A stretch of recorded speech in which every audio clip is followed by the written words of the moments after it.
Hello, welcome to this episode of Integrity Matters with Turnitin. I've got David McCredie, the CEO of Australian British Chamber of Commerce, here with me today. David, thank you so much for joining us. Pleasure. So just to start, if you could tell me a little bit about your role and how it relates to educational sector in Australia. Yeah, sure. So I'm the CEO of the Australian British Chamber of Commerce. Our organisation basically has a remit to promote trade and investment across the Australia-UK bilateral relationship, and education actually plays a strong role in that.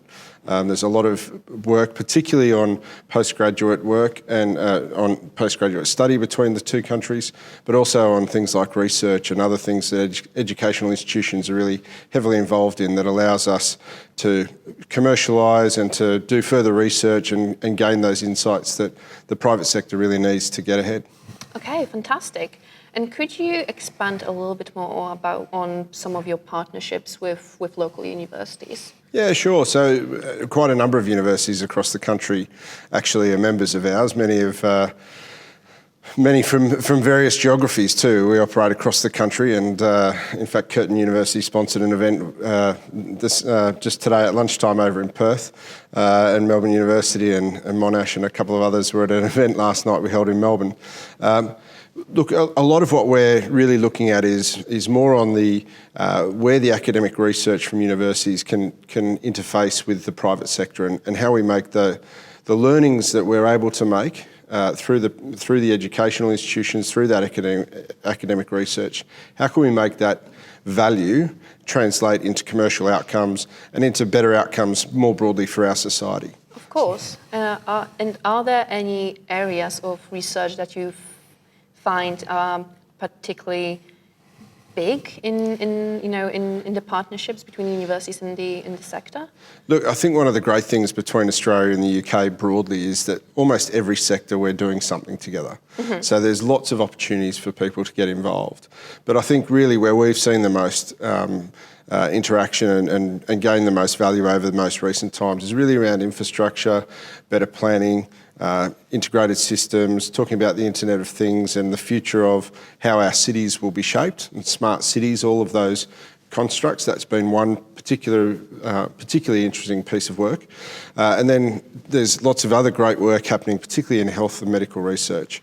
There's just so much stuff across the country, across the UK, but across the world as well, and not just in that Australia-UK space, but across various geographies that just... Every week we hear of something new that's happening. We're always excited by it, and there's always great learnings that are being able to be shared across, particularly in our case, we're most interested in that Australia-UK dynamic, but more broadly for the betterment of people around the world, whether that's helping them build better cities or whether that's helping them live longer. All of those things are really important. And could you share, on a personal note, a project that you really finding super interesting? Well, if you can. The challenge is picking one, I think. Right. Look, I think one of the things that we've been doing quite a bit of work, particularly actually with Sydney University, is a lot of the work that they've been doing, particularly on that infrastructure and transport side, through their hub here just off this main campus just down the road, and looking at the way that we integrate transport and how we're making decisions about which infrastructure we need to provide next, how we do that, and then what are the impacts of things that we don't have, or certainly don't have in the quantity that we might have in the future. How will that impact? So thinking of, in that sense, around autonomous vehicles, but certainly electric vehicles. How do we, we're a large geography in Australia, much larger than other places. So looking at how we can extend life, but also manage traffic, all of those sorts of things so that we can make sure that our cities really are livable in the future. And given Infrastructure Australia's report that came out today talking about how cities are going to be managed and how we will have to continue to invest in infrastructure in the future, the work that's done at institutions like the University of Sydney around that really does give some really solid base work that allows policymakers and the private sector to engage in that conversation about what is it that we really want to see in the future. And that's really exciting, I think. Absolutely. And you mentioned that especially in around research, that the Australian-British Chamber of Commerce gets really, that's where the partnerships form with the universities. So how does the research integrity come into play in your role or the role of your staff, of your colleagues? And how does that impact your day, if it does? Well, I hope it doesn't impact it on a day-to-day basis. Look, integrity, at this point in time, across the world, we're really struggling with the idea of integrity and what is or isn't real or fake, as the case may be. What has actually got the academic rigour, what has been peer-reviewed, what has been tested, tried, tested and found to live up to that standard. And that rigour that we learn when we go to university needs to continue to be applied in our lives post-university. So as people enter the workforce, knowing that the institution that they've studied at has solid resources to make sure that they are actually completing the degrees and their own assignments and so forth, that's important. But it's important not only for that period of time that they're completing their degree, but it also gives confidence for employers that those people, when put under the pressures of work in the workplace, will actually stand up and deliver in the way that, and have those skills that we're employing them for, and are able to deliver on that. And that, at the end of the day, businesses need to be able to rely on their staff. And Turnitin and other products in this space are really vital for us. Not because we look at Turnitin every day, we don't, but what it does is it provides that foundation for us to build trust with our employees. And without trust, no economy works. And so the business of trust is really fundamental. It's the underpinning of everything that we do in our society.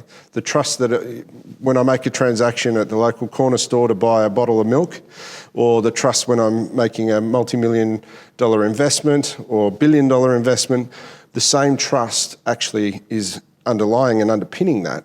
And the trust that you can build from knowing that people have been through the process that gets them to understand those ethics, those behaviours, and how those behaviours actually work in the real world, not just when I have to get my assignment in. Those are the qualities actually that people are looking for at the end of education when employers are looking at them. Those are the qualities, that trust, that ability to interrelate with people on that trusted basis is really important. You mentioned trust. As a leader of people, what other qualities are you looking for in your employees, in your staff, in graduates that you hire? Well, trust is the fundamental.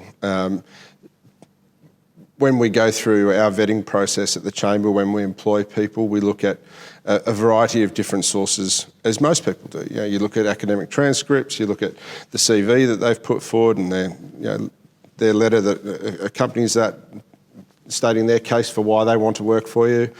But then it's really about, in the interview process, establishing whether you believe that person, whether you feel that not only me as their employer, but actually more importantly from our point of view, that our members can trust that person to deliver on what they say they might deliver on. So really what we're looking for is a combination of certainly trust, but then it's also about the people skills.